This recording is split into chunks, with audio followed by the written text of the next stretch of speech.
My Time at Portia is a post-apocalyptic crafting life sim that was released in 2019 for PC, PlayStation 4, Xbox One, and Nintendo Switch. It was later released in 2021 on mobile. It was originally a Kickstarter project and can be compared to Stardew Valley and Harvest Moon / Story of Seasons. You play as a young builder who inherits a workshop from their father in the town of Portia. You move there to make a name for yourself and help fix up the town.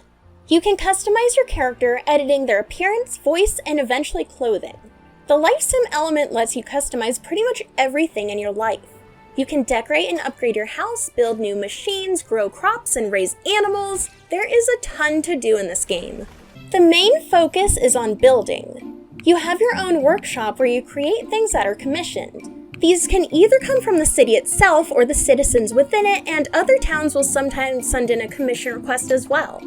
You can take one per day, and they range from very easy to very complicated. There is a rival character named Higgins who is hostile towards you and wants to be ranked as the #1 workshop in the area. He will run into Town Hall as soon as it opens and try to grab a commission before you can. It is possible to block him and prevent him from getting a commission since he automatically heads back home at 9 a.m. The rivalry with Higgins can be satisfying if you do this, and you're also able to steal from him once a day, taking some type of bar from his furnace. There are multiple ways to build things. You have a workbench that has easy assembly and an assembly station where you place each piece individually onto a creation. This is usually used for bigger creations while the workbench is for small things. To get materials for all of your creations, you will need different types of machines, and it's a process. Most of the materials take time to make, so you can do other things while you're waiting. Like I said before, there is a ton to do in this game. Higgins isn't the only NPC to interact with. There is a whole town filled with different types of people, and you can build bonds with almost everyone there. Characters are separated into 2 categories, romanceable and not romanceable. Romantic relationships aren't gender-locked, and you can romance anyone who has heart icons instead of star icons. Building relationships with NPCs gives you perks like discounts at their shops or gifts in the mail. You raise your relationship points by giving them gifts or doing commissions for them. There are 2 animals in town, a fat pink cat named Pinky and a dog named Scraps, that you can befriend and have them live with you. You're able to date multiple characters at once, but going on a date with them and being seen by another love interest will upset them. You can marry whoever you want, but it will tank your relationship scores with whoever got dumped by you. I flew too close to the sun and ended up dating the whole town and then got shocked when all of them got mad at me for marrying someone else. I had my eye on Phyllis initially, but married Mint for an achievement and then divorced him to marry Arlo, who has been pretty interesting for my character to be with. He took her to a cave for an adventure and I was like, wow, I like caves too! What a match! Every character is very unique and pretty likable for the most part. Even Higgins can be befriended once you reach the end of the story. Most characters have their own relationship quest to complete, and this lets you get to know them a little bit better.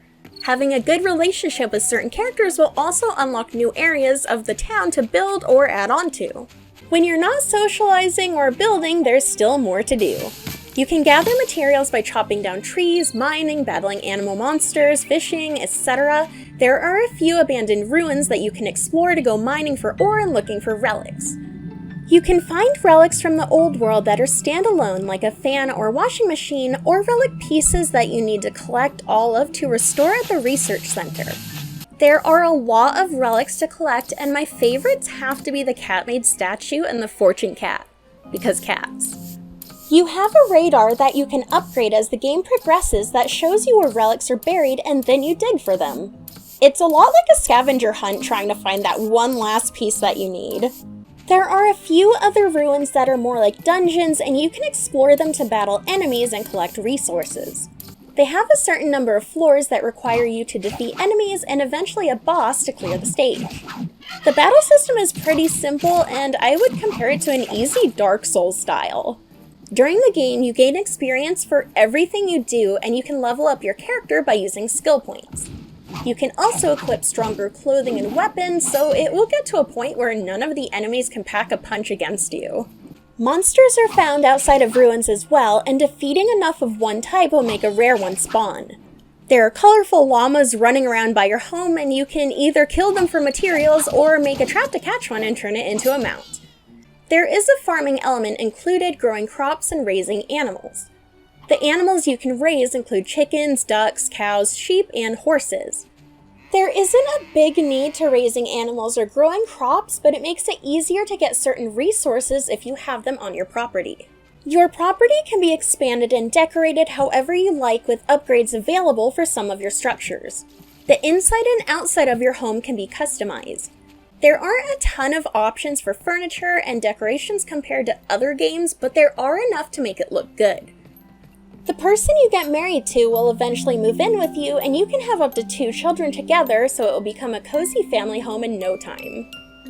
Each year in Portia consists of 4 seasons, and each season has its own set of holidays and events. The holidays have a lot of involvement and are fun to participate in. These include chasing after an airship that is dropping presents on the ground, joining a fishing tournament, having a snowball fight, and more.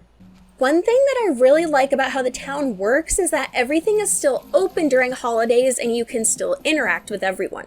Harvest Moon / Story of Seasons usually had the village become a ghost town during festivals, and it kind of creeped me out. There are also a lot of mini games to be found around the town as well. The main restaurant, the Round Table, has a game room where you can earn badges to trade in for prizes. There are 3 games you can play here: a balloon shooting game, darts, and slots. The farm near your house has a lasso minigame, and clearing out the cave on Amber Island allows you to go on a ghost hunting mission. When I say there's a lot to do in this game, I mean there is a lot to do in this game. Every in-game day, I was kept busy with whatever I was working on. The story is interesting, and I liked learning about what happened to this world in the past. The story wasn't extremely strong, but it kept me invested, and I rarely skipped past anything. I enjoyed interacting with the townspeople, but there were some that showed up semi-regularly that I wish I could have made a bond with, like Mally. The storyline was pretty long, and each new event that happened would open up more of the map, leading to a huge amount of areas to be explored. Every area added something new, and NPCs would often wander around as well. Portia is constantly growing and changing, and there's always something to do. The graphics and style are simple but pleasant to look at. The character designs were a bit off-putting the first time I started up the game, but I got used to them pretty quickly. The designs of the animals and monsters were between cute and creepy, but it made me curious to know more about their backstory, like what happened? How did these become a thing? There is still a lot hidden about this world, and I want to learn more about it. Luckily, the sequel, My Time at Sandrock, is in early access, and there will most likely be more games in this series. All in all, My Time at Portia is a hidden gem that can be easily overlooked. As I've said before about Kickstarter-based games, I really wish I could have backed this one. It is a ton of fun, and I have put over 170 hours into this game on Steam. That's not including the playthrough I had on PlayStation 4. The only things I didn't care for were the voice acting, but that's just how I am.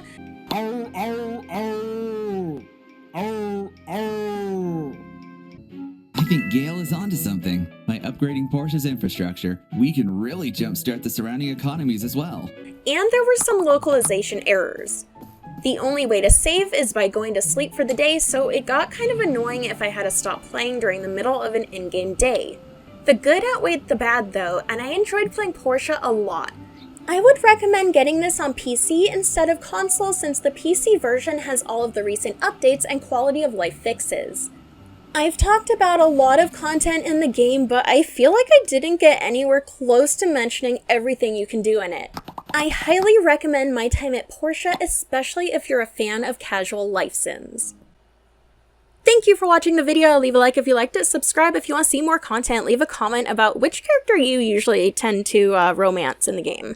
I initially went for Phyllis, but Arlo's grown on me a lot, and I think I like him the most now. Thank you to my patrons on Patreon. Please consider pledging if you want to support me. I also have merch with certain membership things. I have a Redbubble where I sell some stuff. I have a Whatnot that I sometimes do auctions on depending on if my phone is working. And I'm also going to be starting to stream on Twitch. So thank you for checking out my stuff and watching, and have a great day.